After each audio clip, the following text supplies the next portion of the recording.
محبت بڑی ضروری چیز ہے، بنا محبت کے انسان گزارا نہیں کر سکتا۔ تلخیاں بڑا تنگ کرتی ہیں۔ جس دین کے میں اور آپ ماننے والے ہیں وہ دین ہے ہی سارا محبت۔ والذین آمنوا اشد حبا للہ، اللہ کریم نے قرآن مجید میں فرمایا وہ لوگ جو ایمان لے آئے وہ اپنے رب سے شدید محبت کرتے ہیں۔ اللہ سے محبت کرے۔ پھر نبی پاک علیہ السلام نے فرمایا تم مومن نہیں ہو سکتے جب تک ہر چیز سے بڑھ کر مجھ سے محبت نہ کرو۔ اور پھر حضور علیہ السلام نے فرمایا اللہ سے محبت کرو کہ وہ تمہیں رزق دیتا ہے، مجھ سے محبت کرو کیونکہ میں اس کا رسول ہوں، اور میری اہل بیت سے محبت کرو کیونکہ میری اولاد ہے۔ نبی کریم علیہ السلام نے صحابہ کے بارے میں فرمایا ان کے بارے میں اللہ سے ڈرنا، ان سے محبت کرنا۔ میرے عزیز پورا دین ہی محبت میں ٹٹولنے لگا، کھولنے لگا، ورق گردانی کرنے لگا تو مشکاۃ شریف کی ایک حدیث نظر کے سامنے آئی اور نظر کو ٹھنڈک دینے لگی۔ اللہ کے حبیب علیہ السلام نے فرمایا کہ مومن ہوتا ہی محبت والا ہے۔ نہیں سمجھ آئی میرے خیال، مشکل بات کر چکے۔ فرمایا مومن ہوتا ہی محبت والا ہے، اس میں کوئی خیر ہی نہیں جو نہ خود محبت کرے نہ اس سے محبت کی جائے۔ میری طرف دیکھو نا یار، میں بات کر رہا ہوں آپ سے، اللہ آپ کو سلامت رکھے۔ چلے اثر کرے نہ کرے، سن تو لے میری فریاد۔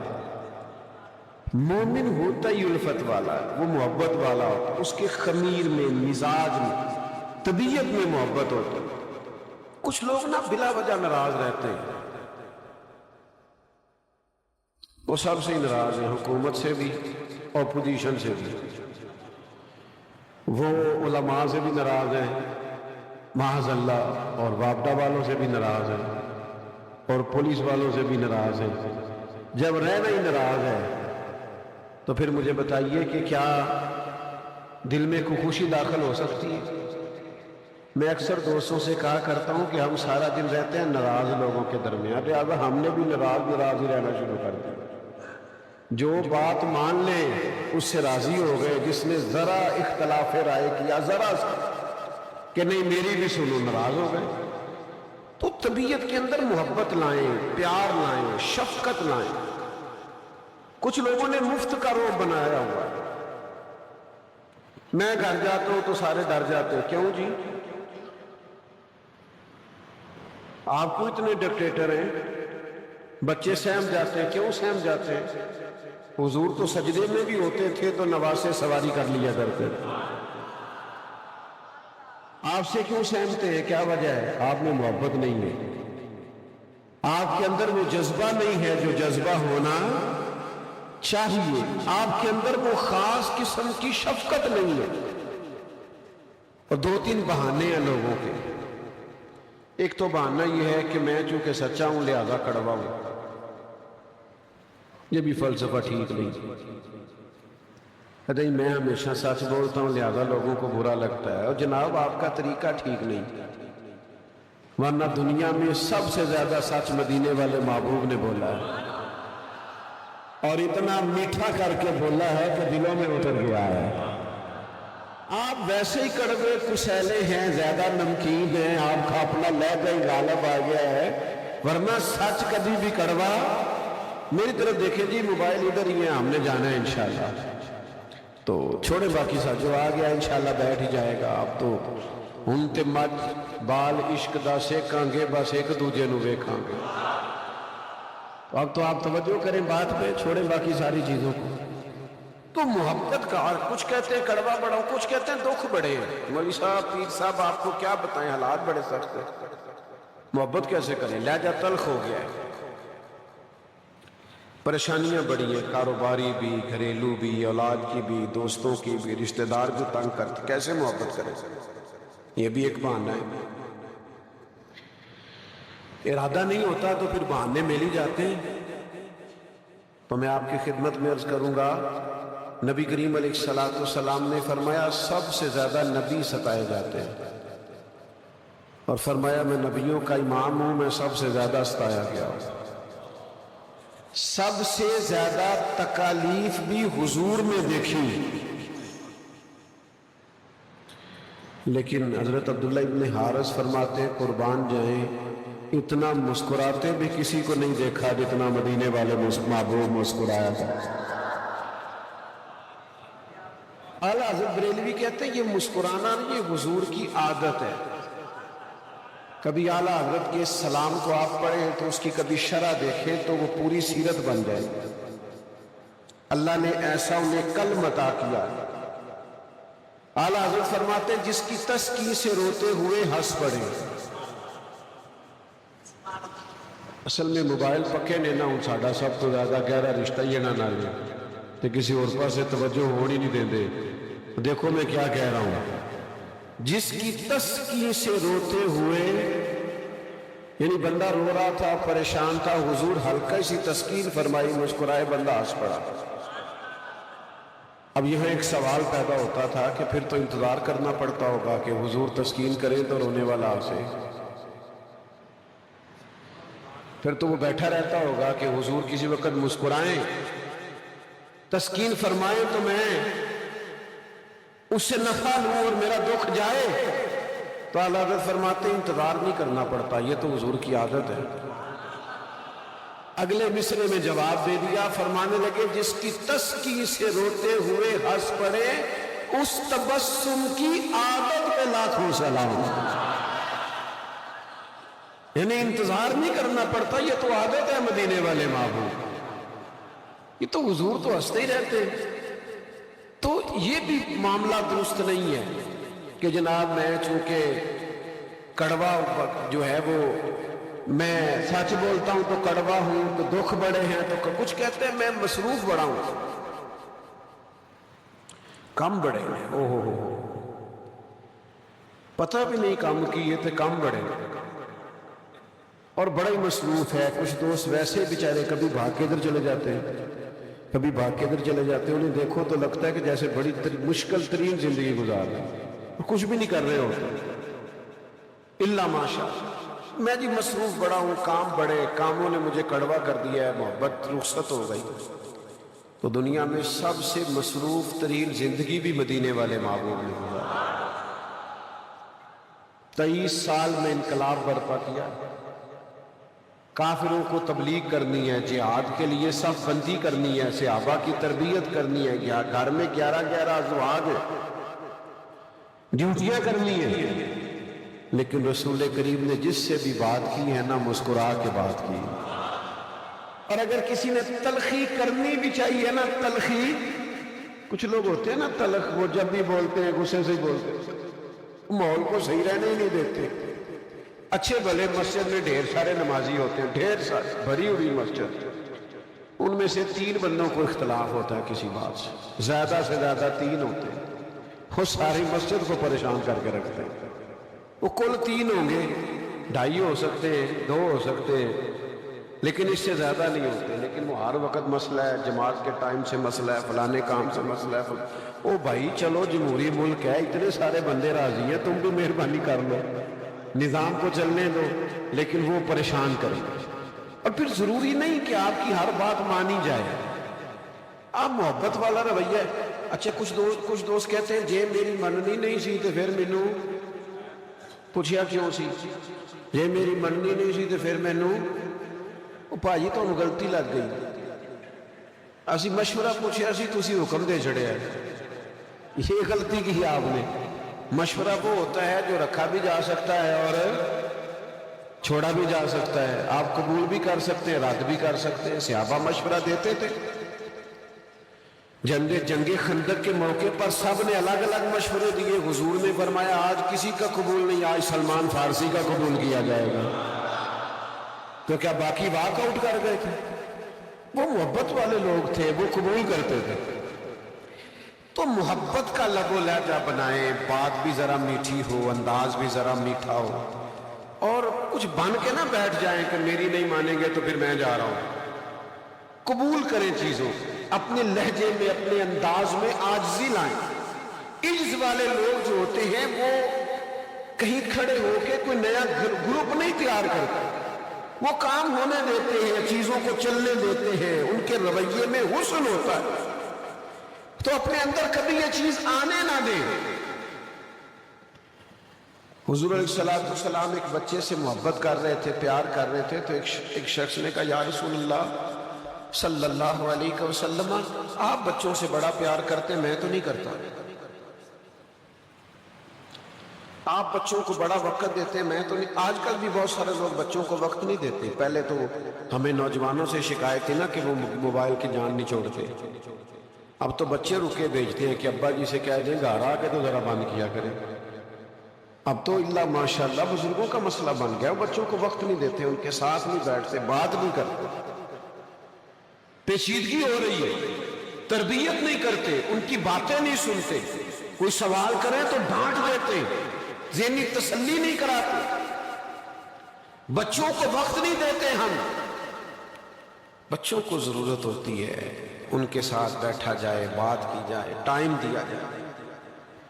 تو اس شخص نے عرض کی حضور آپ بڑا وقت دیتے ہیں، میں تو اتنا وقت نہیں دے پاتا۔ تو محبوب فرمانے لگے تیرے دل سے اللہ نے رحمت کھینچ لی ہے تو میں کیا کروں، مجھے تو اللہ نے رحمت للعالمین بنایا ہے، تو پیار کروں گا۔ تو پہلا عنوان یہ ہے کہ محبت، تھوڑا تھوڑا غصہ نہ چھوڑ دے، غصہ نکال دے۔ یہ کچھ لوگوں کو نا بڑا غصہ آتا ہے، شدید، پر آتا کسی ماڑے آدمی، پتہ تو تب چلے گا نا جب کسی افسر پہ آئے گا، پتہ تو تب چلے گا جب کسی طاقتور پہ آئے گا۔ آتا ملازم پہ غصہ ہے، بیچاری اماں پہ غصہ آتا ہے معاذ اللہ، جو ممتا کے ہاتھوں مجبور ہے، کیا کچھ نہیں سکتے۔ تو غصہ نکالیں، اور نبی کریم علیہ السلام نے فرمایا وہ پہلوان ہے جو غصے کے وقت اپنے آپ پر کنٹرول کرے، اپنے آپ کو جو سنبھالے، وہ پہلوان بندہ ہے۔ تو یاد رکھیے گا کہ سب سے پہلے تو لب و لہجہ محبت والا، انداز پیار والا، بولی میٹھی، اور تھوڑا تھوڑا سہنا بھی آئے ہمیں، اگر کوئی غصہ کرے تو پھر اسے برداشت کرنا بھی ہمیں آنا چاہیے، اور یہ رویہ بڑا ضروری ہے، بڑا اہم ہے، اور نتیجہ خیز ہونا چاہیے یہ رویہ ہمارا، اس سے فائدے بھی پھوٹنے چاہیے۔ دیکھیے، ایک تو جب آپ محبت کریں گے نا تو جواب میں کو کتنا کو غصہ کر لے گا۔ ایک بندہ تلخ بات کی، آپ نے جواب میں میٹھا جواب دیا، پھر تلخ بات کی، آپ چپ کر گئے، پھر تلخ بات کی، تو آخر میں وہ کہے گا یار تو مجھے پاگل تو نہیں سمجھتا، تو جواب ہی نہیں دیتا۔ تو بحث کر کے تو نہیں جیتا جا سکتا، لیکن چپ رہ کے بندہ، یعنی جتن جتن تے ہر کوئی کھیڑے، تو ہارن کھیڑ فقیرہ، جتن دا مل کوڈی پیندی، ہارن دا مل ہیرا۔ تو کبھی کبھی آپ ہار جائیں، ختم ہوگی بات۔ دوسرا موضوع ہے ہمارا آج کا، سید الشہداء حضرت امیر حمزہ۔ اللہ تعالیٰ نے نا قرآن مجید میں صحابہ کرام علیہم رضوان کی شانیں جگہ جگہ بیان فرمائی، جگہ جگہ۔ جو کچھ لوگ کہتے ہیں نا صحابہ پہ تبصرہ کرنا ہے، فلاں آدمی یہ بات کر رہا تھا، تو بھئی جس چیز کا ذکر اللہ نے قرآن میں اشارتاً بھی کیا ہے وہ بڑی شانوں والی ہو گئی، تو جن کا صراحتاً کئی جگہوں پہ ذکر آیا ہے۔ صحابہ اولین مخاطب ہیں کتاب و سنت۔ میری بات پر توجہ ہے آپ کی؟ بیٹا چھوڑو، ایک چھوٹی سی بات سنیں جی آپ۔ کبھی آپ نے کوئی حدیث سنی ہو راوی کے بغیر، چلے بیان کرنے والے کو راوی یاد نہیں رہا، وہ الگ بات ہے، اس نے بیان نہیں کیا، وہ الگ بات ہے، لیکن کوئی روایت بھی راوی کے بغیر، میری طرف دیکھو نا یار میں کیا کہہ رہا ہوں۔ حضرت ابو ہریرہ فرماتے ہیں کہ نبی کریم علیہ السلام نے فرمایا رضی اللہ تعالیٰ، حضرت عبداللہ ابن عمر رضی اللہ تعالیٰ عنہ فرماتے ہیں کہ نبی کریم علیہ السلام نے فرمایا، سیدہ عائشہ صدیقہ فرماتی ہیں کہ بات کی سمجھ آ رہی ہے، آپ جب بھی حضور کی کسی بات تک جائیں گے نا، کسی نہ کسی صحابی کی بارگاہ سے ہو کے جائیں گے۔ اللہ کرے آپ کو سمجھ آئے۔ یہ جو لوگ صحابہ کو مشکوک کرتے ہیں نا، معاذ اللہ، یہ دین کو مشکوک کرتے ہیں، یہ اللہ رسول کی باتوں کو مشکوک کرتے ہیں۔ یہ چھوٹی سازش نہیں ہے، یہ چھوٹا نقصان نہیں، یہ تو سارے دین کو اپنے شک میں ڈال دیا۔ صحابہ کرام علیہم رضوان کی عظمتیں جب تک دل میں موجود نہ ہو، ان کی عقیدتوں کا جب تک ڈیرا نہ ہو دل میں، آپ قرآن و حدیث کو کیسے سمجھیں گے؟ اور پھر صحابہ اور اہل بیت نہیں تو ہم تک قرآن مجید پہنچایا جمع کس نے کیا؟ حضرت صدیق اکبر نے۔ پھر مزید اس کے نسخے تیار کر کے جمع کر کے پھیلایا کس نے؟ تو عثمان غنی نے۔ تو جنہوں نے قرآن مجید آپ کو دیا ہے، معاذ اللہ جب انہی کے بارے میں آپ شک پیدا کر رہے ہیں تو بات آگے کیسے جائے گی؟ پہلی بات تو صحابہ کی عظمتوں کو سمجھیں۔ ہمارا دور ایسا ہے کہ دین کے ہر معاملے میں بحث ہوتی ہے، اور جس کو کچھ نہیں پتا وہ بھی بیچارہ بحث کرتا ہے۔ ان سے تو سیکھنا ہے۔ ایک چھوٹی سی مثال دینی ہے۔ آپ نے پہلے دن کالج میں آپ گئے، فرسٹ ایئر میں یا تھرڈ ایئر میں، آپ پہلے دن کالج آپ نے جوائن کیا، یا کسی ادارے میں، مدرسے میں گئے، کسی یونیورسٹی میں گئے، ٹیچر آیا، اردو کا، انگریزی کا، ریاضی کا، انگلش کا ٹیچر آیا، اس نے آ کے آتے ہی آپ سے کہا کتابیں نکالو بھائی۔ تو ایک اسٹوڈنٹ کھڑا ہوا، اس نے کھڑا ہو کے کہا کہ استاد جی آپ کی تعلیم کتنی ہے؟ آپ ہمیں اردو پڑھانے آئے ہیں، آپ ایم اے اردو ہیں؟ تو اس کے بعد وہ پوچھے کہ آپ نے ایم اے اردو کے بعد ایم ایڈ بھی کیا ہے؟ پھر وہ پوچھتا ہے کہ ایم ایڈ کرنے کے بعد آپ کی نوکری میرٹ پہ ہے کہ سفارش پہ؟ میرا خیال ہے جب وہ شاگرد سوال پوچھے گا تو استاد بڑے ادب سے سارے جواب دے گا۔ ایسے ہی ہوگا کہ آخنے انہیں کہنا تو نکلنا کلاسوں باہر۔ بات کی سمجھ آ رہی؟ اس نے کہنا یہ سوال مجھ سے پرنسپل صاحب کریں گے، یہ سوال مجھ سے محکمے کے بڑے کریں گے، تو شاگرد ہے، تیرا کام نہیں یہ سوال کرنا۔ میں نے جو کتاب نکالی ہے نکال اور سبق پڑھ، تو کون ہوتا ہے پوچھنے والا؟ بس سمجھ لو بات۔ جو چھوٹے ہوتے ہیں وہ ڈگریاں نہیں چیک کرتے۔ ہمیں ہمارے نبی نے فرمایا صحابی کا نجوم، صحابہ ستارے ہیں، تم نے ان کے نور سے روشنی حاصل کرنی، تم نے ان سے فیض پانا ہے، اوقات میں رہنا چاہیے۔ بڑوں کی ڈگریاں نہیں چیک ہوتی، بڑوں سے فیض لیا جاتا ہے۔ اس لیے حیثیت کو سمجھو، کیا بحث کر رہے ہو اور کس کے بارے میں کر رہے ہو؟ یہ پتہ یہ کون لوگ ہیں؟ میں نے آیت پڑھی، اللہ کہتا ہے رضی اللہ عنہم ورضوا عنہ۔ ترا انداز تو دیکھو قرآن پاک۔ اللہ فرماتے ہیں یہ اللہ سے راضی ہے اور اللہ ان سے راضی ہے۔ نہیں آپ کبھی مزہ لیتے نا آیت کا تو آپ کو لطف آتا، یہ اللہ سے راضی ہے اور اللہ۔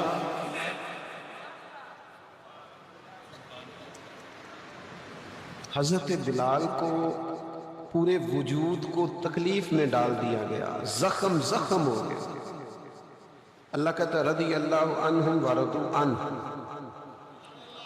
میں بھی بلال سے راضی ہوں اور ساری مار کھا کے بلال بھی رب سے راضی ہے۔ یہ ترجمہ بنتا ہے۔ حضرت عمار ابن یاسر کے گھر کو آگ لگا دی گئی، جلا دیا گیا۔ اللہ کہتا ہے میں بھی راضی ہوں اور سارا گھرانہ جل رہا ہے اور وہ بھی مجھ سے۔ اب میں آپ کو لے آیا حضرت امیر حمزہ کی بارگاہ میں، ہونٹ کاٹ دیے گئے، ناک مبارک کاٹ دیا گیا، دشمنوں نے ان کا پیٹ چاک کر کے ان کا کلیجہ نکال دیا، پورا وجود زخم زخم ہو گیا، لخت لخت ہو گیا۔ مالک یہ میدان احد میں حضرت امیر حمزہ ہے، یہ حضور کے چچا ہے، فرمایا تم کیوں بیچ میں آتے؟ رضی اللہ عنہم ورضوا عنہ، میں ان سے راضی ہوں، وہ مجھ سے راضی ہوں۔ وہ اس حال میں بھی اپنے رب سے راضی ہے۔ امام غزالی فرمایا کرتے تھے اللہ تو راضی ہو ہی جاتا ہے، بندے نہیں راضی ہوتے۔ ایک چیز نہیں ہے تو سارا دن دعائیں کراتے ہیں، یہ مل جائے یہ مل جائے۔ یہ دیکھو یہ وجود سارے کٹ گئے پر اللہ کہتا ہے یہ مجھ سے راضی ہے، یہ اپنے رب سے راضی ہے، یہ مالک کی عطا پہ راضی ہے۔ حضرت امیر حمزہ رضی اللہ تعالیٰ عنہ 2 سال، بعض روایتوں میں 6 مہینے بھی ملتے ہیں، 2 سال حضور سے پہلے ان کی ولادت ہوئی۔ رضائی بھائی بھی تھے، دودھ بھی پیا ایک ماں کا، دونوں نے، ایک دائی کا، دونوں نے دودھ بھی پیا۔ محبت بھی بڑی تھی۔ حضور خود فرماتے ہیں مجھے اپنے چچاؤں میں سب سے زیادہ پیار حضرت امیر حمزہ کے ساتھ۔ اللہ کرے یہاں کافی سارے چاچے بھتیجے بیٹھے ہوں، نہیں بھی بیٹھے تو خالی چاچا بیٹھا ہے تو وہ بھی سنے، تو بھتیجا بیٹھا ہے تو وہ بھی سنے۔ چاچا بھتیجا کا بڑا پیار ہوتا ہے، پتہ نہیں کیوں چھوٹی چھوٹی جائیداد کی لڑائیاں، 2-4 مرلے کی، ہم اتنی نفرتیں پیدا کر لیں۔ بھائیوں کا بھی آپس میں بڑا پیار ہوتا ہے، لیکن وہ چھوٹے جھگڑے ہو جاتے ہیں نا جائیداد کے، تقسیم کے، تو دل دور ہو جاتے ہیں۔ وہ کبھی والد صاحب کہا کرتے تھے تو آدھے چاچے نو 5 لاکھ کی لوڑ ہے پر میں نہیں دے سکتا، میرے اپنے بھی بچے نے، میں بھی 2 لاکھ دیاں گا، باقی کر لے کتنوں۔ تو اماں جی کہتے ہیں حسین دل تو 6 دین نو کردا ہے، سانو سنان ڈا ہے کہ میں 2 دینا ہے، دل تو کہتا ہے کہ میں 6 دیاں تو دیو، کہتا 7.5 دینے جے۔ یہ ہوتا ہے بھائیوں کا، بھائیوں سے پیار ہوتا ہے، بھتیجوں سے پیار ہوتا ہے، یہ مطلب وہ ہو جاتا ہے، باتیں کر بیٹھتا ہے بندہ اپنے بچوں کے سامنے۔ ذرا آپ اس منظر کو دیکھیں نا، کسی نے آ کے حضرت امیر حمزہ کو بتایا کہ ابو جہل نے حضور کے سر نور پہ مارا اور خون نکل رہا، ڈنڈا اٹھایا۔ ابو جہل اس وقت ریاست کا سربراہ سمجھا جاتا تھا، ڈنڈا اٹھایا، اتنی زور سے مارا کہ سر پھٹ گیا۔ وہ کہنے لگے تو لاوارث سمجھتا ہے، خبردار آج کے بارے میں بات کی۔ ابو جہل کہنے لگے وہ دین چھوڑ دے۔ فرمایا اگر تو دین کی بات کرتا ہے تو میں بھی آج سے محمد عربی کے دین میں شامل ہوں صلی اللہ علیہ وسلم، میں ان کے ساتھ ہوں آج کے بعد۔ رات بھر پریشان رہے، اور انداز میں بھی بعض سیرت نگاروں نے لکھا ہے، اس انداز میں بھی لکھا ہے کہ ساری رات پریشان ہوئے کہ یہ میں کیا کہہ ہوں کہ میں ان کے دین میں ہوں۔ سویرے حضور کی بارگاہ میں گئے، چند باتیں حضور نے کی اور دل سے کلمہ پڑھ کے مسلمان ہو گئے۔ اور یوں بھی لکھا ہے قاضی سلمان منصور پوری اور چند اور لوگوں نے کہ حضور سے آ کے عرض کرنے لگے پریشان نہیں ہونا، بدلہ لے آیا ہوں، سر پھوڑ آیا ہوں۔ تو حضور فرمانے لگے میں ابو جہل کا سر پھوڑنے سے تو راضی نہیں نہ ہوتا۔ حضور آپ کیسے راضی ہوتے ہیں؟ فرمایا آپ کلمہ پڑھ جائیں میں راضی ہو جاؤں گا۔